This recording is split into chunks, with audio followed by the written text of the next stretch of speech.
Aujourd'hui, c'est la journée mondiale du sommeil. À cette occasion, on a constitué le berceau de rêve pour mettre toutes les chances de votre côté pour que bébé fasse bien ses nuits. Alors, faire ses nuits, c'est un grand mot. Au Danemark, on considère qu'un bébé fait ses nuits en général à partir de 2 ans. Donc, ça laisse quand même une assez grande marge de manœuvre pendant 2 ans où bébé ne dort pas bien. Comment du coup gérer ces nuits entrecoupées de nombreux réveils? Les Danois essayent de diminuer les actions faites la nuit pour économiser le maximum d'énergie pendant ces réveils. Donc c'est pour ça qu'ils pratiquent en général le cododo. Et là, on voulait vous présenter ce hamac berceau cododo, puisque vous pouvez le mettre à côté de votre lit, et qui du coup vous sauvera de l'énergie pendant les réveils nocturnes pour donner à manger à votre bébé, et ensuite pour rendormir bébé sans avoir à le bercer dans vos bras pendant la nuit, et de pouvoir le bercer directement en bougeant son berceau. Les bébés adorent être bercés, adorent les mouvements, donc c'est vrai que les berceaux suspendus comme ça, c'est en général assez magique. On conseille du coup, quand vous investissez dans un berceau de ce type, d'installer des crochets à votre plafond à différents endroits de la maison et même à l'extérieur, puisque bébé dormira très très bien à l'extérieur avec. On a même des pinces-portes tout simplement sur Manipani que vous pouvez mettre dans les encadrements de portes. Et ça vous permet, par exemple, la journée, moi je faisais ça quand j'avais Karl et que je travaillais, de travailler comme ça la journée, et puis je pouvais juste bouger le berceau depuis mon canapé. C'était quand même assez pratique. Ensuite, on a mis dans ce berceau une couette bébé. Alors, je vais vous expliquer pourquoi on a mis une couette bébé. Parce que c'est pas très commun en France d'utiliser des couettes taille bébé qui sont du 70 par 100. C'est une couette qui est à l'intérieur en capoc. Et à l'extérieur, c'est voilà, tout simplement un drap housse que vous pouvez enlever. C'est la marque CamCam, leur nouveau motif magnifique Leaves, unisexe du coup vert, c'est très très joli.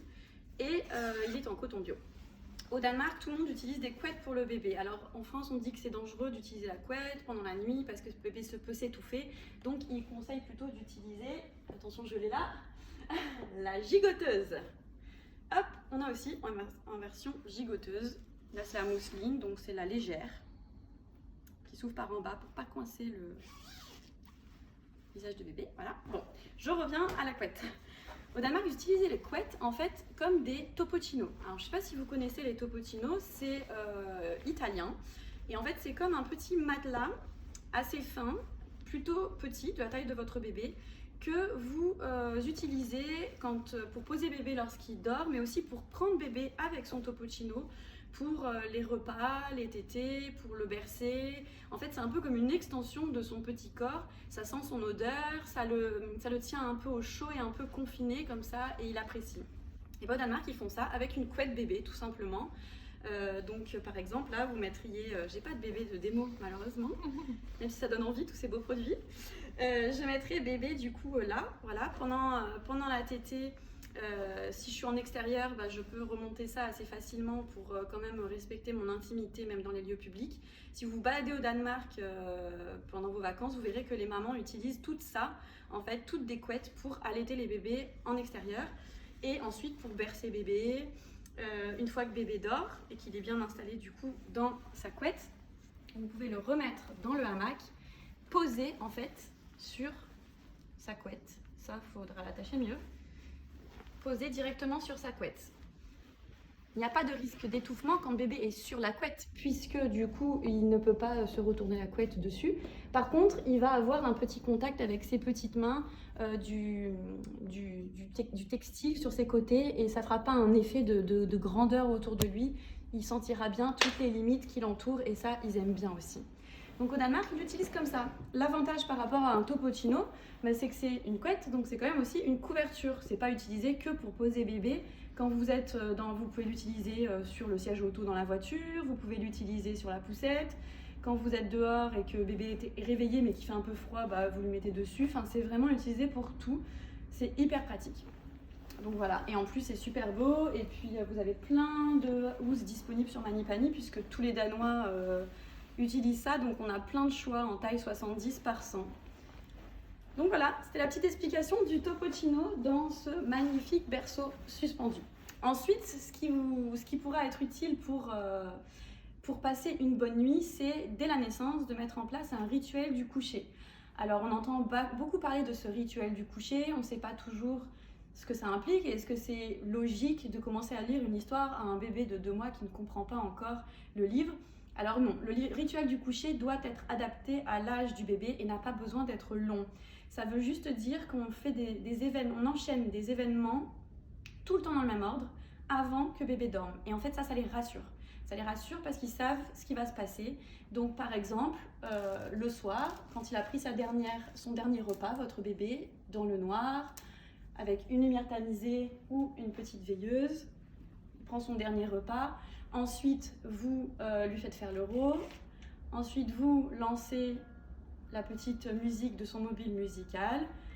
Vous l'installez dans son berceau. Alors nous, on l'a mis comme ça, c'est pas bien mis. Vous pourriez le mettre comme ça. Ou alors mettre au milieu, mais on n'a pas pu faire l'installation nous aujourd'hui. Et ensuite, vous le posez dans son berceau et vous ferez toujours les événements dans le même ordre.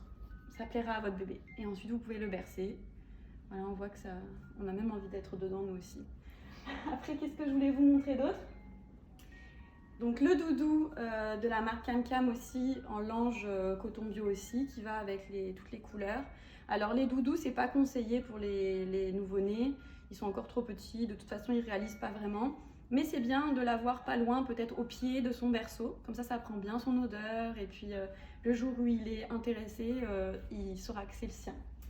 Et ensuite on a mis aussi, alors très printanier encore, c'est les nouveaux petits pyjamas de la marque Mamar. Alors ils sont mis ultra doux, et donc il y a le petit bonnet, et le petit pyjama en tige de blé, épi de blé. C'est un épi de blé. Et justement, par rapport à comment habiller bébé pendant la nuit, je vous invite à vous inscrire, si vous ne l'avez pas déjà fait, à notre newsletter, où on envoie plein d'informations intéressantes toutes les semaines, donc les nouveautés, mais aussi plein de tips, en fait, plein de guides. Et là, sur la newsletter de cette semaine, justement, qu'on enverra demain, on a réalisé un joli guide sur comment habiller bébé la nuit en fonction de la température dans sa chambre. C'est hyper important parce que c'est toujours difficile de savoir si bébé a trop chaud, trop froid. Donc là, on vous dit tout, quoi mettre. Donc en ce moment, par exemple, l'idéal serait un pyjama et un petit bonnet en coton pour les nouveau-nés, avec une petite gigoteuse en mousseline. Et là, bébé dort bien. Voilà. En tout cas, pour l'histoire du Topoccino, c'est une cliente qui nous a demandé des informations par rapport à ça, et ça nous a beaucoup inspiré pour intégrer cette information dans l'IGTV de cette semaine. Donc n'hésitez surtout pas à nous écrire, à nous poser vos questions, des recommandations, n'importe quelle chose que vous voulez nous dire. On adore lire vos messages et ça nous permet de répondre encore mieux à votre demande. Merci à vous pour aujourd'hui et à bientôt!